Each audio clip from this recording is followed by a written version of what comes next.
ជំរាបសួរបងប្អូនទាំងអស់គ្នាកុំភ្លេចជួយចុច Subscribe Channel របស់ខ្ញុំម្នាក់មួយផងដើម្បីជាកម្លាំងចិត្តដល់ Admin ធ្វើវីដេអូសម្រាយរឿងឲ្យអ្នកទាំងអស់គ្នាបន្តទៀតតោះកុំឲ្យខាតពេលវេលាយូរយើងបន្តទៅសាច់រឿងយើងបន្តទៀតសាច់រឿងបានកាត់មកនៅពេលយប់សូអាហាំងវ៉ានិងម៉ូអានគេងលក់យ៉ាងស្កប់ស្កល់ចំណែកឯលោកតាម៉ូនវិញគាត់កំពុងអង្គុយអាំងភ្លើងការពារអ្នកទាំង3ដែលកំពុងគេងលោកតាម៉ូនក៏មានអារម្មណ៍ដឹងថាហ្គូយ៉ាងឈុនកំពុងទៅសង្ងំវឹកហាត់វិជាគុណតែម្នាក់ឯងនៅក្នុងព្រៃជ្រៅយើងកាត់មកកន្លែងហ្គូយ៉ាងឈុនវិញគិតក្នុងចិត្តថានៅពេលដែលខ្ញុំសង្កេតមើលថាមពលចាប់ផ្ដើមរលាយចូលទៅក្នុងដង្ហើមរបស់ខ្ញុំដឹងថាខ្លួនឯងជិតឈានដល់កម្រិតផ្កាយទី4បាត់ទៅហើយប៉ុន្តែនេះហើយគឺជាបញ្ហាដែលពិបាកបំផុតសម្រាប់ខ្ញុំនៅពេលដែលខ្ញុំព្យាយាមបញ្ច្រាបថាមពលក្នុងខ្លួនឲ្យលើសពីកម្រិតដែលខ្ញុំបានកំណត់វាក៏ចាប់ផ្ដើមហូរបញ្ច្រាស់ទិសគ្នាទៅវិញនៅពេលនេះខ្ញុំត្រូវតែទម្លុះដែនកំណត់នៃកម្រិតផ្កាយទី3នេះឲ្យបានមុនសិនប៉ុន្តែសូម្បីតែការបញ្ចេញថាមពលអរ៉ាចេញមកក្រៅក៏ខ្ញុំធ្វើបានទាំងលំបាកផងដែរវាខុសពីបងស្រីរបស់ខ្ញុំដែលគាត់អាចបញ្ចេញថាមពលអរ៉ាវាយលុកចេញមកក្រៅយ៉ាងខ្លាំងក្លាដោយគ្មានបញ្ហាអ្វីបន្តិចសោះនៅពេលនេះខ្ញុំគួរតែប្រមូលអារម្មណ៍ឲ្យមូលហើយខំប្រឹងវឹកហាត់វិញទើបប្រសើរ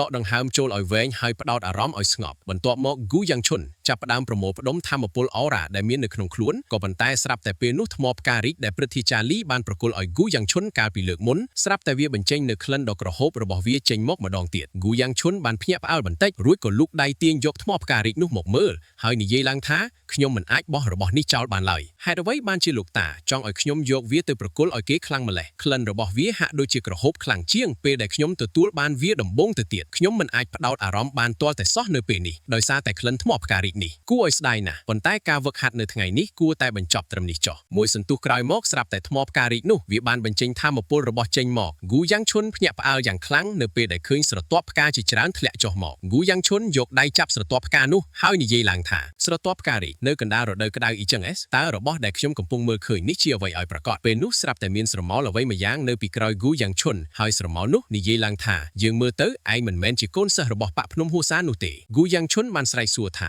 តើអ្នកណានៅទីនេះហ្គូយ៉ាងឈុនគិតបន្តទៀតថាមិញនឹងខ្ញុំពិតជាបានឮសំឡេងមនុស្សកំពុងនិយាយមែនតើបន្ទាប់មកសំឡេងអាចកំបាំងនោះក៏និយាយឡើងម្ដងទៀតថាតើក្មេងដែលមិនមែនជាកូនសិស្សរបស់ប៉ាក់ភ្នំហួសានផងតែបែរជាអាចស្រូបយកថាមពលចេញពីថ្មផ្ការីកទាំងនេះអស់ទៅរួចហ្គូយ៉ាងឈុនឆ្ងល់ថាមិញនឹងខ្ញុំពិតជាឮច្បាស់ណាស់គឺជាសំឡេងរបស់តាកញ្ចាស់ណាម្នាក់និយាយចិត្តត្រជាក់ខ្ញុំសំឡេងអាចកំបាំងនោះក៏សួរហ្គូយ៉ាងឈុនថាក្មេងតូចតើឯងមានខ្សែឈាមមកពីណាហេតុអ្វីបានជាមានចិត្តលោភលន់ហ៊ានស្រូបយកថាមពលទាំងអស់នោះបែបនេះប្រយ័ត្នតែឈឺស្លាប់មិនដឹងខ្លួនណាហ្គូយ៉ាងឈុនបានសួរទៅវិញថាតើលោកកំពុងនិយាយពីស្អីនឹងបើស្រូបស្អីទៅពេលនោះថាមពលដែលមាននៅក្នុងខ្លួនរបស់ហ្គូយ៉ាងឈុនក៏បានស្រូបយកថាមពលរបស់ថ្មផ្ការីកនោះរហូតធ្វើឲ្យហ្គូយ៉ាងឈុនសន្លប់បាត់ស្មារតីលុះដល់ព្រឹកឡើងសូអានិងម៉ូអានក៏បានស្រែកហៅហ្គូយ៉ាងឈុនទាំងទឹកមុខព្រួយបារម្ភយ៉ាងខ្លាំងនៅពេលដែលហ្គូយ៉ាងឈុនភ្ញាក់ឡើងក៏បានសួរម៉ូអានថាតើយប់មិញមានអ្វីកើតឡើងចំណែកឯសូអាវិញនាងបានអោបហ្គូយ៉ាងឈុនទាំងព្រួយបារម្ភម៉ូអានបានឆ្លើយនឹងសំណួរហ្គូយ៉ាងឈុនថាលោកតាម៉ូនគាត់បានឃើញអ្នកប្រុសតូចកំពុងសន្លប់នៅក្នុងព្រៃទើបគាត់ជួយគ្រាអ្នកប្រុសតូចត្រឡប់មកជំរំរបស់យើងវិញហ្គូយ៉ាងឈុនបាននិយាយអរគុណលោកតាម៉ូនដែលបានជួយសង្គ្រោះខ្លួនប៉ុន្តែលោកតាម៉ូនបានឆ្លើយថា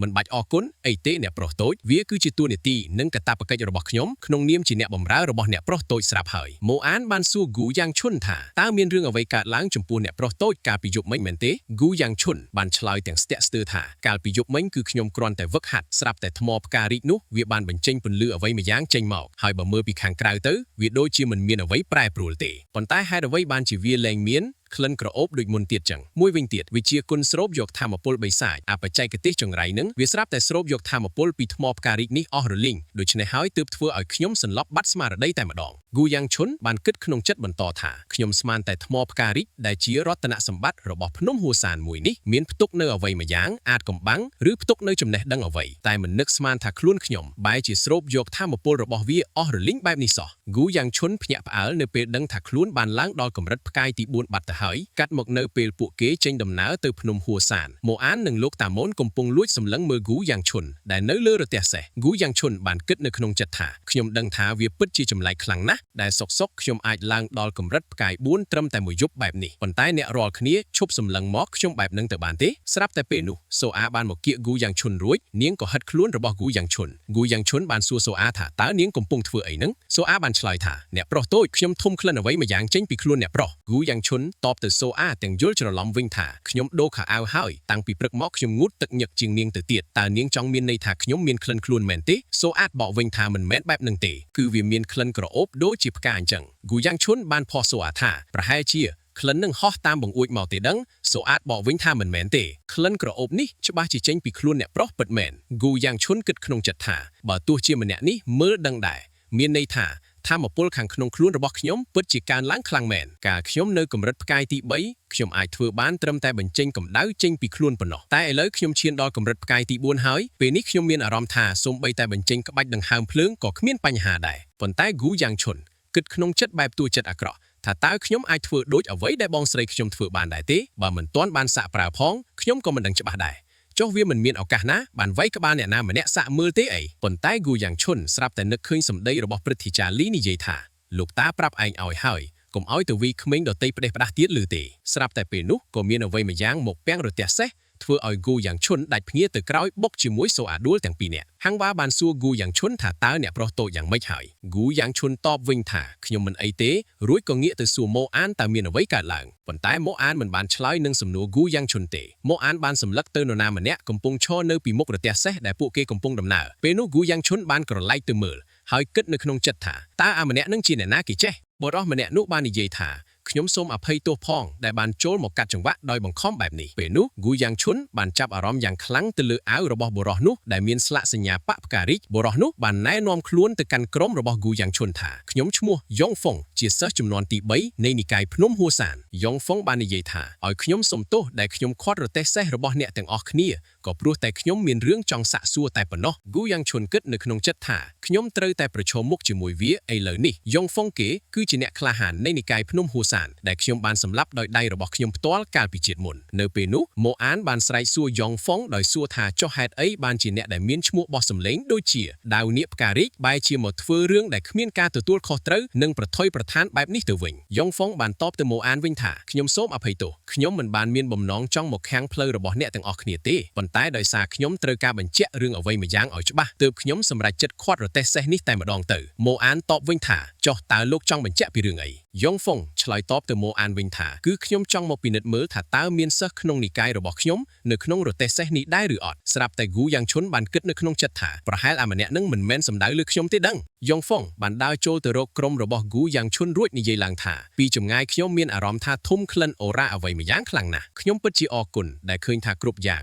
ងមិនមានអ្វីអាក្រក់កើតឡើងប៉ុន្តែទោះជាយ៉ាងណាខ្ញុំនៅមានសំណួរមួយចង់សួរអ្នកទាំងអស់គ្នាប្រសិនបើគ្មានសិស្សនិកាយរបស់ខ្ញុំនៅក្នុងរទះសេះនេះទេពេលនោះម៉ូអានបានគំរាមយ៉ុងហ្វុងថាបើឯងហ៊ានតែឈានជើងចូលមកតែមួយជំហានទៀតម៉ូអាននិយាយបានតែត្រឹមនេះស្រាប់យ៉ុងហ្វុងមកឈរនៅពីមុខហ្គូយ៉ាងឈុនបាត់ទៅហើយពេលនោះស្រាប់តែយ៉ុងហ្វុងសួរទៅហ្គូយ៉ាងឈុនថាហេតុអីបានជាខ្ញុំមានអារម្មណ៍ថាធំក្លិនអូរ៉ានិកាយភ្នំហួសានចេញពីខ្លួនលោកទៅវិញហ្គូយ៉ាងឈុនចាប់ផ្ដើមធ្វើទឹកមុខស្រឡំកាំងហើយគិតក្នុងចិត្តថាងាប់ហើយអញបែកការអស់ហើយស្រាប់តែមានសម្លេងបុរសចំណាស់ម្នាក់និយាយប្រាប់ហ្គូយ៉ាងឈុនថាលើកនេះឯងចប់ហើយចប់មែនតែនហើយហ្គូយ៉ាងឈុនក៏ងាកទៅមើលក៏ប្រទះឃើញម្ចាស់សម្លេងនោះដែលជាបុព្វបុរសរបស់ប៉ភ្នំហួសានគាត់ក៏បានសួរហ្គូយ៉ាងឈុនថាក្មេងតូចតើឯងមើលឃើញតាដែរមែនហ្គូយ៉ាងឈុនភ្ញាក់ផ្អើលបន្តិចរួចក៏យកដៃញីភ្នែកស្មានតែខ្លួនឯងស្រវាំងភ្នែកមើលច្រឡំនៅពេលនោះគាត់បានសួរហ្គូយ៉ាងឈុនថាឯងមើលឃើញយើងប៉ុណ្ណឹងហើយឯងមិនគិតចង់មកគោរពតាចាស់ម្នាក់នេះទេអីហ្គូយ៉ាងឈុនបាននិយាយថាតើមកពីខ្ញុំវឹកហាត់ខ្លាំងពេកមែនទេបានជាភ្នែកខ្ញុំចាប់ផ្ដើមស្រវាំងមើលឃើញរបស់ផ្ដេសផ្ដាស់បែបនេះប្រលឹងបុព្វបុរសនោះក៏បានឆ្លើយថាឯងមិនបានស្រវាំងភ្នែកទេអាចៅប៉ុន្តែហ្គូយ៉ាងឈុននៅតែគិតថាឥឡូវនេះត្រចៀកខ្ញុំថែមទាំងឮសំឡេងផ្លេកៗទៀតច្បាស់ណាស់ខ្ញុំឈួតមែនតែនហើយបន្ទាប់មកប្រលឹងបុបក៏ឆ្លើយបន្តទៀតថាអាចឆ្លាតនេះយ៉ុងហ្វុងបានសួរហ្គូយ៉ាងឈុនថាតើមានរឿងអីនឹងអ្នកប្រុសចុះហេតុអីបានជាអ្នកប្រុសធ្វើមុខបែបហ្នឹងហ្គូយ៉ាងឈុនបានតបថាចុះឯងមើលមិនឃើញតាកញ្ចោះនឹងទេអីយ៉ុងហ្វុងឆ្ងល់នឹងទង្វើរបស់ហ្គូយ៉ាងឈុនយ៉ាងខ្លាំងហើយសួរហ្គូយ៉ាងឈុនថាតើអ្នកប្រុសចង់មានន័យថាម៉េចហ្គូយ៉ាងឈុនក៏ចង្អុលទៅប្រលឹងបុព្វបុរសនោះរួចនិយាយឡើងថាគឺតាចាស់ដែលមានខ្លួនតូចប៉ុនសត្វល្អិតម្នាក់នេះនឹងណាតើឯងមើលមិនឃើញទេអីប្រលឹងបុព្វបុរសនោះក៏ឆ្លើយថាអាណាថាឲ្យអញខ្លួនប៉ុនសត្វល្អិតពេលនោះហ្គូយ៉ាងឈុនក៏ងាកទៅសួរម៉ូអានថាម៉ូអានចុះឯងវិញមើលមិនឃើញដែរអីម៉ូអានធ្វើទឹកមុខគាំងនឹងទង្វើរបស់ហ្គូយ៉ាងឈុនហើយគិតនៅក្នុងចិត្តថាអ្នកប្រុសតូចរបស់ខ្ញុំសន្លប់តែមួយយប់សោះមានបញ្ហាខួរក្បាលដល់ថ្នាក់ហ្នឹងខ្ញុំពិតជាអាណិតណាស់ប៉ុន្តែម៉ូអានបានឆ្លើយបន្លប់កុំឲ្យហ្គូយ៉ាងឈុនខឹងថាខ្ញុំឃើញហើយអ្នកប្រុសហ្គូយ៉ាងឈុនសួរថាឯងក៏មើលឃើញដែរមែនទេម៉ូអានតបថាបាទគឺលោកតាក្បាលពណ៌ក្រហមត្រូវអត់ហ្គូយ៉ាងឈុនតបថាមិនមែនទេម៉ូអានសួរទៀតថាតើពណ៌ខៀវមែនទេ